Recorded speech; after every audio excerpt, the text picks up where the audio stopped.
क्या आपके भी हथेली, अंगूठे, उंगलियां या फिर पैर के तलवे एलर्जी की वजह से फट रहे हैं?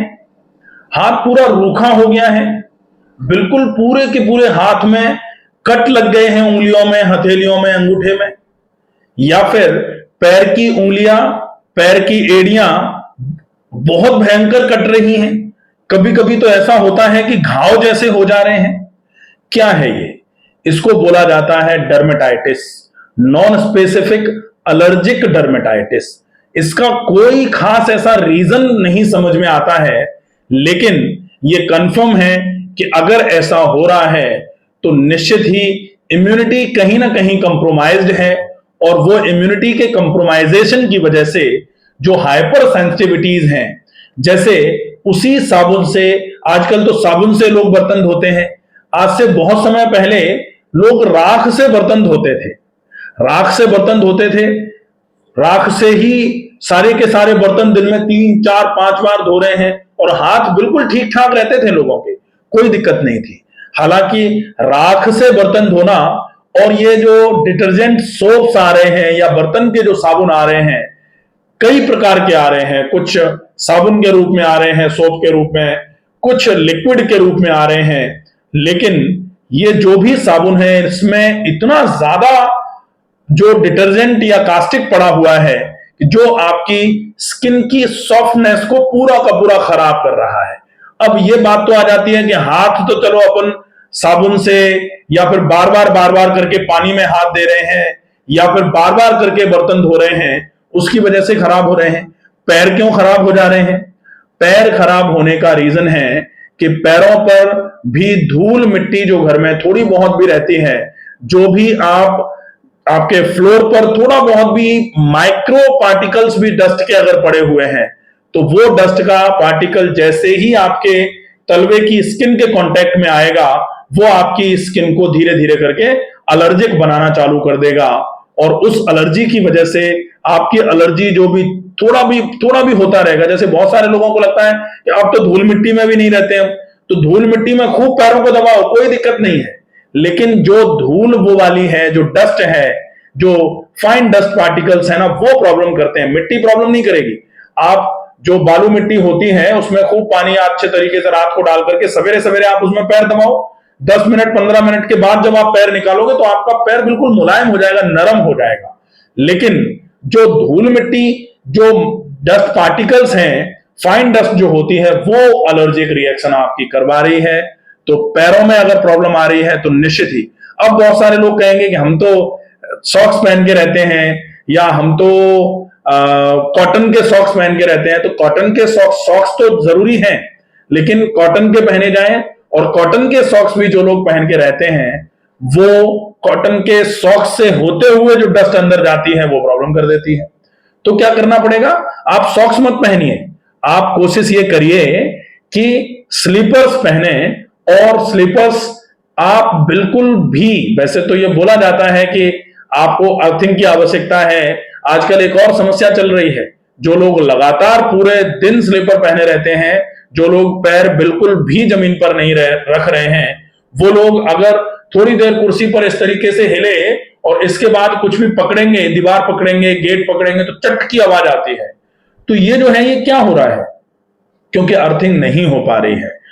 जरूरी है आप थोड़ी बहुत देर के लिए जैसे घास में चल लें, मिट्टी अगर कहीं है तो उस पर चल लें, लेकिन घर में या कहीं भी फ्लोर पर आप उपाने, जिसको कहा जाता है बिना चप्पल के, बिल्कुल भी ना चलें। अगर आप ऐसा कर लेते हैं तो आपके एड़ियों की और पैरों की समस्याओं में बहुत अच्छा आराम होना चालू हो जाएगा। पहला ये तो हो गया एक बात। अब जिनकी हाथों की प्रॉब्लम है, हाथों की प्रॉब्लम में अगर आप बार बार पानी में हाथ देना छोड़ें, क्योंकि एलर्जी है, आप जैसे जिसका ड्राई फेस होता है, वो जितनी बार चेहरे को पानी से धोएगा उतनी बार उसका फेस ड्राई होगा। फेस ड्राई होगा, उसके बाद थोड़ी देर के बाद फेस पर ऑयल आना चालू होगा, तो धीरे धीरे करके मॉइस्चर लौटेगा। आप मॉइस्चर लौटा ही था कि आपने फिर से पानी डाल दिया, फिर आधे घंटे में 15 मिनट में मॉइस्चर लौटा ही था कि फिर से पानी डाल दिया। अब कभी कपड़े धोए जा रहे हैं तो कपड़े का साबुन, कभी बर्तन धोए जा रहे हैं तो बर्तन का साबुन। अब वो बर्तन और कपड़े तो धोने ही पड़ रहे हैं। मान लीजिए बहुत सारे लोग कहते हैं कि ये तो धोने ही पड़ेंगे, तो अगर ये धोने पड़ेंगे तो आप जब भी कपड़े धो, कपड़े के साबुन से हाथ कभी मत धो। कपड़े के साबुन से कपड़े धोने के बाद आप कोई भी, जैसे डेटॉल रख लीजिए या फिर कोई भी ग्लिसरीन वाला साबुन आप रख लीजिए। आप जैसे ही बर्तन धो करके या कपड़े धो करके फ्री हो, उसके बाद फिर आप अच्छे तरीके से, अगर आपको एलर्जी है तो अच्छे तरीके से साबुन लगा करके, और साबुन मतलब अच्छे तरीके से, साबुन का मतलब ये नहीं है कि साबुन ही घिसे जा रहे हैं, आप थोड़ा सा जरा सा साबुन, और उसके बाद अच्छे तरीके से कम 30 सेकंड के लिए हथेली का, उंगली का हर हिस्सा अच्छे तरीके से स्क्रब करते हुए उसमें से जो भी साबुन के या बर्तन के या कपड़े के साबुन का कहीं भी पार्टिकल रह ना जाए, इस तरीके से पूरे हाथ को ढंग से अच्छे तरीके से वॉश करके फिर साफ, और वो भी गुनगुने नहीं, सादे पानी से हाथ को अच्छे तरीके से धोइए। ये एक काम आपके लिए बहुत उपयोगी रहेगा। और इसके बाद में अगर पॉसिबल हो जाए तो एलोवेरा का जेल लगा लीजिए। आप हाथ में भी इसका उपयोग कर सकते हैं, पैर जिनके फट रहे हैं पैर में भी उपयोग कर सकते हैं। इसके अलावा आप जो जर्नल कॉज है, ये तो हो गया कि ये टेम्पररी है, ये आपका सिम्टमेटिक है कि सिम्टम ये आ रहा है आप ये कर लो, लेकिन सिम्टम आ क्यों रहा है, कारण क्या है, जड़ क्या है। अगर जड़ पर थोड़ा सा काम कर दिया जाए, जो हाइपर सेंसिटिविटी है, इसका मतलब कहीं ना कहीं इम्यूनिटी कंप्रोमाइज हो रही है, इसका मतलब कहीं ना कहीं पेट की प्रॉब्लम है, इसका मतलब कहीं ना कहीं डिहाइड्रेशन की प्रॉब्लम है।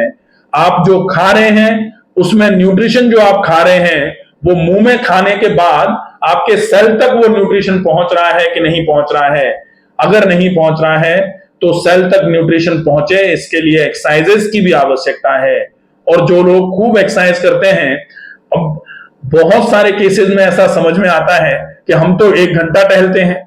अब 1 घंटा टहलते कैसे हैं कि मोबाइल लेकर के, और पूरे 1 घंटे में इनका कॉल कटा 20 मिनट के बाद तो दूसरे का आ गया या दूसरे को लगा दिया, फिर उनका कटा तब तक तीसरे को लगा दिया। पूरा 1 घंटे लगातार कुछ ना कुछ बोल रहे हैं, लगातार बोल रहे हैं, लगातार बोल रहे हैं। इससे बढ़िया तो आप एक जगह बैठ करके बात कर लेते, वो ज्यादा अच्छा था। ये टहलने में बात करते हुए टहलना, correct way of walking, correct process of walking, ये वीडियो पूरा है, आप देख सकते हैं कि टहल के टाइम वेस्ट करना और टहल करके फायदा लेना दो अलग अलग बातें हैं। टहल करके फायदा लेना है तो मोबाइल लेकर के टहलना बंद करिए, लगातार बिना हाथ में भी कुछ नहीं चाहिए, और लगातार 1 घंटे में 6 किलोमीटर कवर करने के हिसाब से, अगर घुटने, कमर और एड़ी में दर्द नहीं है तो, अगर घुटने, कमर, एड़ी में दर्द है तो आप टहल ही नहीं सकते। टहल करके थोड़ा बहुत फायदा लेंगे, ज्यादा नुकसान हो जाएगा। ऐसे केस में आपको बाकी की एक्सरसाइजेस पर फोकस करना चाहिए। दूसरा, पानी का उपयोग ज्यादा से ज्यादा किया जाए। अब पानी का उपयोग ज्यादा से ज्यादा किया जाए, ये रूखापन आ रहा है। रूखापन क्यों? क्योंकि वात बन रहा है, वात बढ़ रहा है। वात वृद्धो रूक्षता, वात वृद्धो खरह। ये ड्राइनेस और रफनेस दोनों चीजें रहेंगी, खुरखुरापन भी रहेगा और धीरे धीरे करके रूखापन भी रहेगा। तो रूक्षणता और खर दोनों ही, अगर वात बढ़ता है तो स्वाभाविक सी बात है, वात बढ़ेगा तो ये तो हो ही गया, ये तो मान लो चलेगा, लेकिन जोड़ों में भी दर्द आएगा, क्योंकि वात का स्थान हड्डियां, जोड़ और स्किन की ऊपर की लेयर, जिसके रूखे होने से पूरा, जैसे बहुत सारे लोगों को होता है ना, ऐसे करके कर दो तो लाइनें लाइनें बन जाती, तो वो जो है ना, वो वात की वृद्धि होती है। वात को खत्म करना है तो पाचन बिल्कुल ठीक रखना पड़ेगा। पाचन ठीक रखने के लिए बहुत आवश्यक है कि टाइम पर खाना, सही खाना, तरीके से खाना, और क्वालिटी, कंटेंट सब बिल्कुल अच्छे तरीके से देख करके खाए जाएं। बहुत सारे लोग कहते हैं कि हम तो बहुत अच्छा खा रहे हैं, तो टाइम का ध्यान रखो। हम तो टाइम पे भी खा रहे हैं, तो फोन पे बात करते हुए मत खाओ।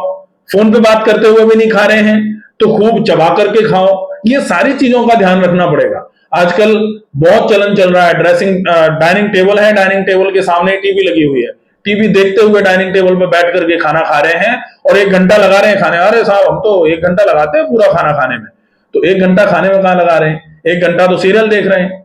अब वो सीरियल देखने में बीच में आपने 5 मिनट में अपने खाने को भख दिया, जल्दी जल्दी जल्दी जल्दी ठूस दिया पेट में। अगर वो खाना आपने ठूस दिया है पेट में तो डेफिनेटली वो आपके वात को बढ़ाएगा ही। अपच अगर होगी तो निश्चित ही वात बढ़ेगा। और अगर अपच को बंद करना है, अपच को खत्म करना है, तो खाने को चबा के खाइए, मोटे आटे की रोटी खाइए, सब्जी की मात्रा ज्यादा से ज्यादा होनी चाहिए, इसका ध्यान रखा जाए। कोशिश ये करिए कि ज्यादा से ज्यादा पानी अल्कलाइन वाटर का उपयोग करें। सवेरे सवेरे थोड़ा जल्दी जाग जाए, जल्दी जागने के बाद जल्दी से 3 गिलास के आसपास पानी एक बार में पी लें। एक बार पानी पीने के बाद थोड़ा देर रुकने के बाद फिर मोशन चले जाएं। मोशन जाने के बाद हाथ मुंह धो करके, मंजन करके थोड़ा कोशिश ये जरूर करें कि प्राणायाम जरूर हो जाए। टहलने से फार बेटर होगा कि आप जैसे अगर 40 मिनट टहलते हैं और 15 मिनट भी अगर आपने प्राणायाम कर लिया तो मोर और लेस बराबर फायदा आपको मिलेगा। तो 15 मिनट आप प्राणायाम जरूर करिए। उस प्राणायाम में अनुलोम विलोम प्राणायाम और डीप ब्रीदिंग, लंबी गहरी श्वास भरना और छोड़ना, ये 2 प्राणायाम भी अगर आपने अच्छे तरीके से कर लिए तो डेफिनेटली आपके ये हाथ के फटने की जो समस्या है वो ज्यादा से ज्यादा 3 महीने, लोग 3-3 साल नहीं 15-15 साल से परेशान है, मैं जानता हूं बहुत सारे लोगों को। लेकिन बदलाव नहीं करना है, बदलाव करके देखिए 3 महीने में ये प्रॉब्लम जो है ना ये जड़ से खत्म हो सकती है। दोबारा तब तक नहीं आएगी जब तक आप ये रूटीन फॉलो करते रहोगे। और दुनिया भर की दवाइयां लगाते रहना, जो स्किन के स्पेशलिस्ट डॉक्टर्स हैं वो इस चीज को जानते और मानते हैं कि अगर आप कारण को खत्म नहीं करोगे तो ये प्रॉब्लम बनी ही रहेगी। कारण जब तक खत्म नहीं होता तब तक तो निवारण हो ही नहीं सकता, क्या संभव ही नहीं है बिल्कुल। तो कारण को खत्म करने से आपकी इस समस्या का पूर्णतः निदान हो जाएगा, पूरे तरीके से आराम हो जाएगा। अगर कहीं कोई बात समझ में नहीं आई हो तो आप कमेंट बॉक्स में लिख करके पूछ सकते हैं। ज्यादा से ज्यादा लोगों तक इस वीडियो को पहुंचाएं ताकि जिनको हथेलियों या एड़ियों से संबंधित कोई भी समस्या है, एड़ियां फट रही हैं, हथेलियां फट रही हैं, ऐसे लोगों तक ये पहुंचे। और फिर भी अगर किसी को कोई कंफ्यूजन है तो मैं जो डिस्क्रिप्शन है उसमें अपना नंबर डाल दूंगा, मुझे व्हाट्सएप मैसेज करके अपनी समस्या से अवगत कराएं ताकि अगर कुछ हो सकेगा तो पर्सनली कुछ प्लान क्या क्या करना है, वो कभी कभी कस्टमाइज प्लान भी जरूरी हो जाता है, तो वो प्लान करके दे दिया जाएगा। क्या करेंगे तब आपको पूरा आराम हो सकता है। स्वस्थ रहिए, सुरक्षित रहिए। धन्यवाद।